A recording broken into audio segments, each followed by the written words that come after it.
Hello વિદ્યાર્થી મિત્રો, હું ચૌહાણ અપેક્ષા આપણા જ યુટ્યુબ ચેનલમાં હાર્દિક સ્વાગત કરું છું.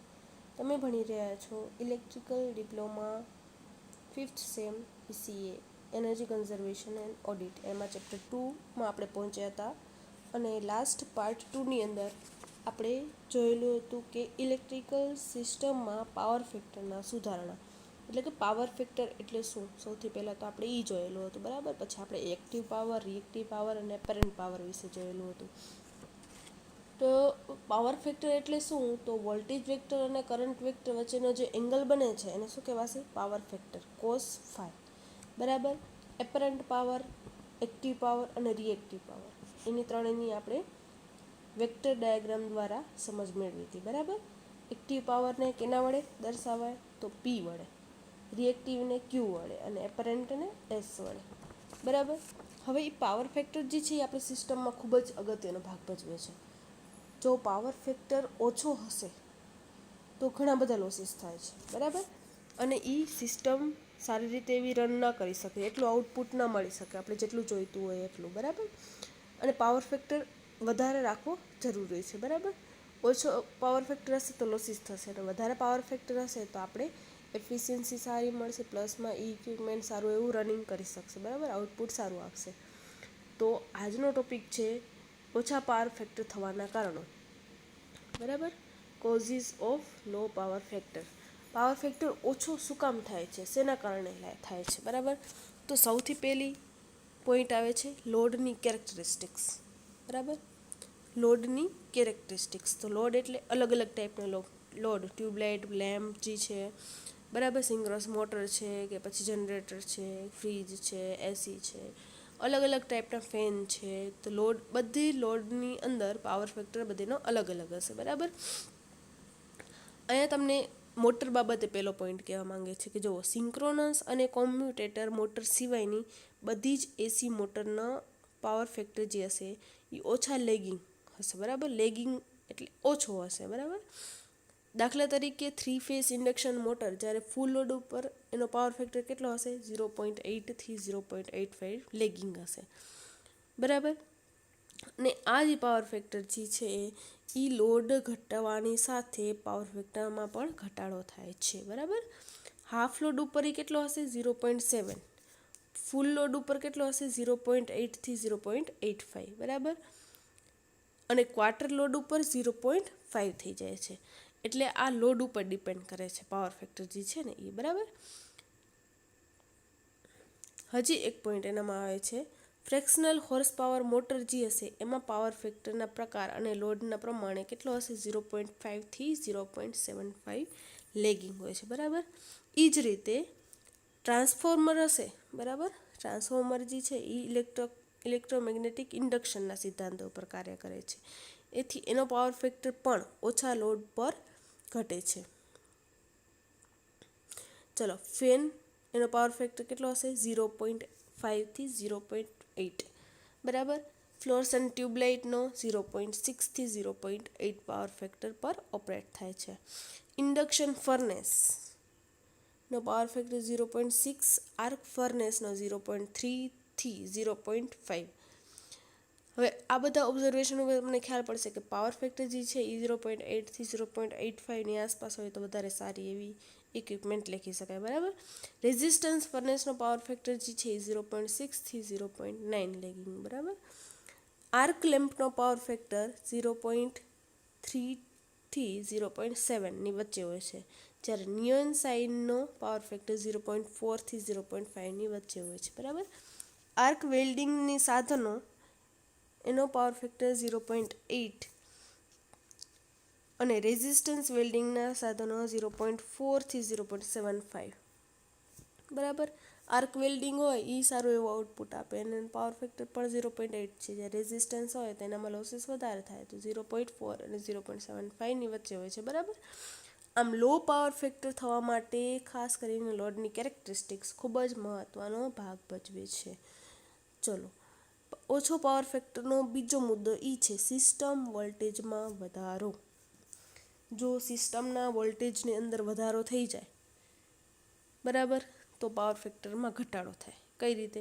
તો જો એના માટે આ ખાસ એક લાઈન યાદ રાખવાની જરૂર છે કે આ વોલ્ટેજના વધારાના કારણે ટ્રાન્સફોર્મર, ઇન્ડક્શન મોટર વગેરેની મેગ્નેટાઇઝિંગ કરંટમાં વધારો થાય છે. બરાબર, મેગ્નેટાઇઝિંગ કરંટ એટલે લોસીસ થાય એટલે રિએક્ટિવ કોમ્પોનન્ટ વધે. રિએક્ટિવ કોમ્પોનન્ટ એટલે કયો? ક્યુ. રિએક્ટિવ કોમ્પોનન્ટ વધે એટલે પાવર ફેક્ટરમાં કોસ ફાઈમાં ઘટાડો થાય.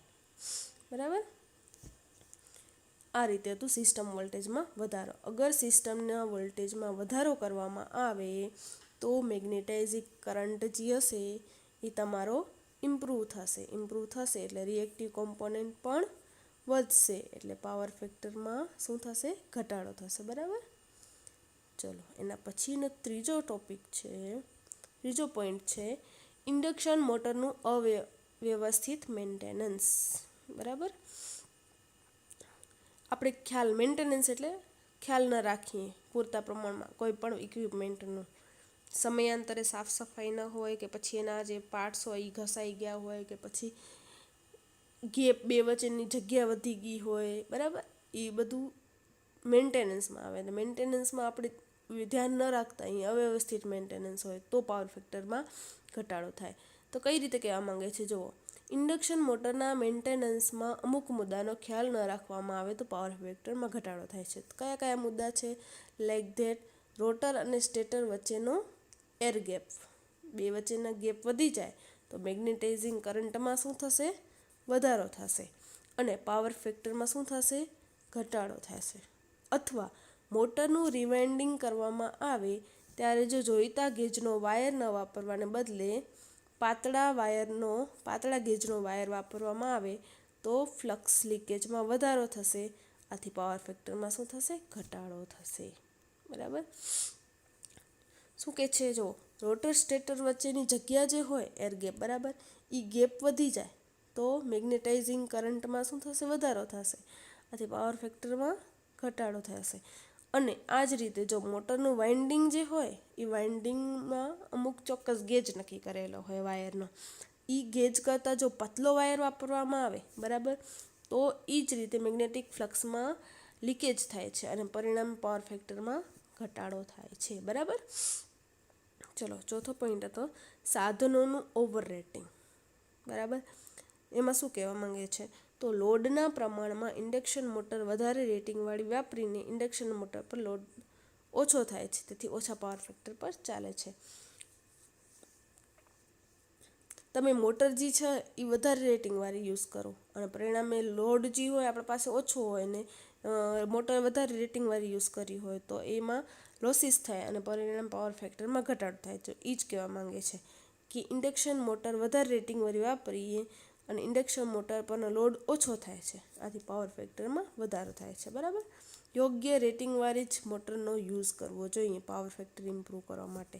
તો આ ચારે જે મુદ્દા હતા, પહેલો મુદ્દો હતો લોડની કેરેક્ટરિસ્ટિક્સ, બીજો હતો સિસ્ટમ વોલ્ટેજમાં વધારો, ત્રીજો હતો ઇન્ડક્શન મોટરનું અવ્યવસ્થિત મેન્ટેનન્સ, ચોથો હતો સાધનોનું ઓવર રેટિંગ. આ ચારે મુદ્દા કેનામાં આવશે?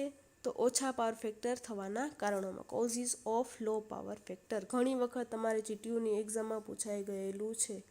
તમે જોઈ શકશો અહીંયા જીટીયુની એક્ઝામમાં ઘણી જ વખત પૂછાઈ ગયું છે. બરાબર, ચલો એના પછીનો ટોપિક છે ઓછા પાવર ફેક્ટરના ગેરફાયદા. હવે પાવર ફેક્ટર ઘટી જાય તો આપણે કયા ગેરફાયદા થશે? Disadvantages of low power factor. બરાબર, જો લોડનું પાવર ફેક્ટર ઓછું હોય તો તેટલા જ પાવર માટે કેવીએ જોઈએ. આથી જો ઇક્વિપમેન્ટ દ્વારા લોડને સપ્લાય આપવાનો હોય તો તેને વધારે કેવીએ માટે ડિઝાઇન કરવું પડે. બરાબર, જો પાવર ફેક્ટર ઓછો હોય તો ડિસએડવાન્ટેજ શું એક ડિસએડવાન્ટેજ થાય તો આપણે વધારે કેવીએ વાળું ડિઝાઇન કરવું પડે ઇક્વિપમેન્ટ. બરાબર, તો જ એનો જે લોડ જે છે એ સહન કરી શકે. બરાબર, દાખલા તરીકે ટ્રાન્સફોર્મર અને અલ્ટરનેટર. પાવર ફેક્ટર ઓછું થાય તો આપણે જે ઇક્વિપમેન્ટ ખરીદશું ટ્રાન્સફોર્મર કે પછી અલ્ટરનેટર, બરાબર, એ વધારે કેવીએ માટે ડિઝાઇન કરવું પડે. એ એક ડિસએડવાન્ટેજ છે. બરાબર, બીજો ડિસએડવાન્ટેજ શું છે? જો કેબલ કે લાઇન દ્વારા પાવર સપ્લાય થતો હોય તેનું રેટિંગ પણ વધારે જોઈએ, કારણ કે પાવર ફેક્ટરમાં ઘટાડો થવાથી કરંટની કિંમત વધે છે. જો શું કહે છે?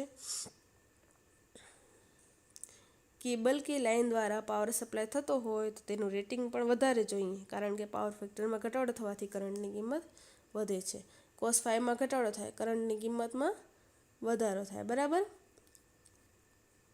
કરંટની કિંમતમાં વધારો, cos ફાઈવમાં ઘટાડો, આ એક ડિસએડવાન્ટેજ બીજો. બરાબર, ઓછા પાવર ફેક્ટરને લીધે કરંટ વહે છે, વધારે કરંટ વહે છે, આથી વોલ્ટેજ ડ્રોપ વધે છે. બરાબર, જો કરંટ જે હશે એ વધારે સપ્લાય થશે તો વોલ્ટેજ ડ્રોપ જે હશે એ પણ વધશે, પરિણામે લોસીસ થશે. બરાબર, આથી વોલ્ટેજ રેગ્યુલેશન જે છે એમાં પણ ઘટાડો થશે. તમને ખ્યાલ જ છે, વોલ્ટેજ રેગ્યુલેશનમાં જો ઘટાડો થાય તો એફિશિયન્સી હશે, બરાબર, એફિશિયન્સી હશે એમાં પણ ઘટાડો થશે. બરાબર, કાર્યદક્ષતા. જો કન્ઝ્યુમર ઓછા પાવર ફેક્ટર પર પાવર લેતા હોય તો કંપનીને શું પડશે? દંડ પડે.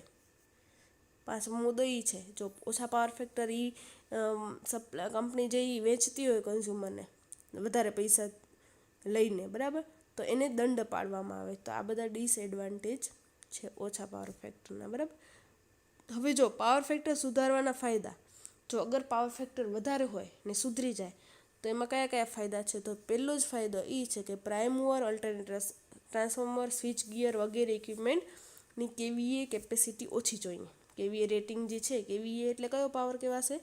Apparent power. બરાબર, તો કેવીએ કેપેસિટી જે છે એ ઓછી જોઈશે, તેથી ઓછી જોશે એટલે એનો ખર્ચ જે હશે ઇક્વિપમેન્ટનો ખર્ચ એ પણ ઘટશે. બરાબર, ટ્રાન્સમિશન લાઇન તથા ડિસ્ટ્રીબ્યુશન લાઇન વાયરની સાઇઝમાં ઘટાડો થવાથી ખર્ચ ઘટે છે. બરાબર, બીજો ફાયદો. ત્રીજો ફાયદો એ છે કે ઇક્વિપમેન્ટના તથા લાઇનના થતા વોલ્ટેજ ડ્રોપ ઘટે છે. વોલ્ટેજ ડ્રોપ ઘટે એટલે વોલ્ટેજ રેગ્યુલેશનમાં સુધારો થાય. જે ગેરફાયદા હતા એમાં ઉલટા થઈ જશે, એ ફાયદામાં કન્વર્ટ થઈ જશે જો આપણે પાવર ફેક્ટર ઇમ્પ્રૂવ કરશું તો. બરાબર, લોસીસમાં ઘટાડો થવાથી હીટિંગ ઓછું થાય છે. જે ઇક્વિપમેન્ટ હશે એ વધારે ગરમ થતો હશે તો એ ઓછો ગરમ થશે. બરાબર, લોસીસમાં ઘટાડો થવાથી એફિશિયન્સીમાં વધારો થાય છે. પાંચે પાંચ મુદ્દા હતા પાવર ફેક્ટર સુધારવાના ફાયદામાં. બરાબર, ચલો એના પછીનો ટોપિક છે પાવર ફેક્ટરને સુધારવાની રીતો. એ ઘણી બધી વખત આપણે જીટીયુની એક્ઝામમાં પૂછાઈ ગયેલી છે. આપણે હવે નેક્સ્ટ પાર્ટમાં જોઈશું. બરાબર, કઈ રીતે આપણે પાવર ફેક્ટરને સુધારી શકશું. બરાબર, એ આપણે નેક્સ્ટ પાર્ટની અંદર જોઈશું. આજે આ પાર્ટ કમ્પ્લીટ કરીએ છીએ. બરાબર, ધન્યવાદ.